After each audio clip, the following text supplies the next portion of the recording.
ঘাটালে দুর্ঘটনার কবলে যাত্রীবাহী বাস। পশ্চিম মেদিনীপুর। সাত সকালে দুর্ঘটনার কবলে যাত্রীবাহী বাস দ্রুত বেগে যাবার সময় নিয়ন্ত্রণ হারিয়ে নেমে গেল রাস্তার পাশের গর্তে। চিৎকার চেঁচামেচি শুরু করে দেয় বাসে থাকা যাত্রীরা। বাসের খালাসি গেট খুলে যাত্রীদের নামানোর কাজ শুরু করে।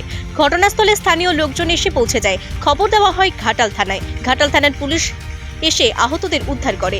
স্থানীয় গ্রামবাসী ও পুলিশের তৎপরতায় আহতদের একটি ব্যবস্থা করা হয়। ঘটনায় আহত একাধিক, তার মধ্যে 7 জনের অবস্থা গুরুতর হওয়ায় চিকিৎসার জন্য নিয়ে যাওয়া হয় ঘাটাল সুপার স্পেশালিটি হাসপাতালে।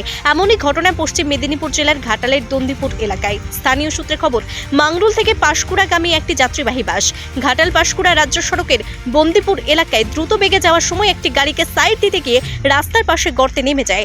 বাসে থাকা প্রায় 40 জন যাত্রী অল্প বিস্তর আহত হয় সকলেই। তাদের মধ্যে 7 জনের অবস্থা গুরুতর হওয়ায় দ্রুত তাদের চিকিৎসার জন্য নিয়ে যাওয়া হয়েছে ঘাটাল সুপার স্পেশালিটি হাসপাতালে।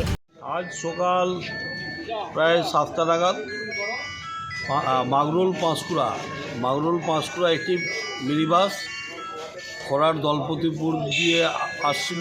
এমত অবস্থায় একটি লরিকে ওভারটেক করতে গিয়ে বাসটা কিছুটা দুর্ঘটনা ঘটে। এই বাসে প্রায় 40 জন প্যাসেঞ্জার ছিল।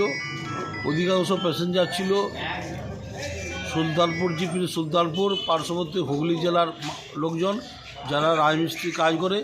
রাজমিস্ত্রি কাজের সূত্রে দাসপুর যাচ্ছিল। এমত অবস্থায় খরার দলপতিপুরে বেশ কিছু প্যাসেঞ্জার ইনজিওর হয়।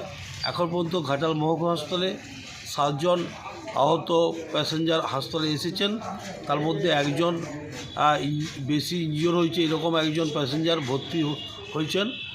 ও গাড়িতে আস্তে আস্তে ওখানে একটা লরিকে ওভারটেক করতে যে কী ডিসব্যালেন্স করলো বুঝতে পারছি না। ও গাড়িকে পাল্টি খাওয়ার মতনই করে দিয়েছে, পাল্টি খায় না।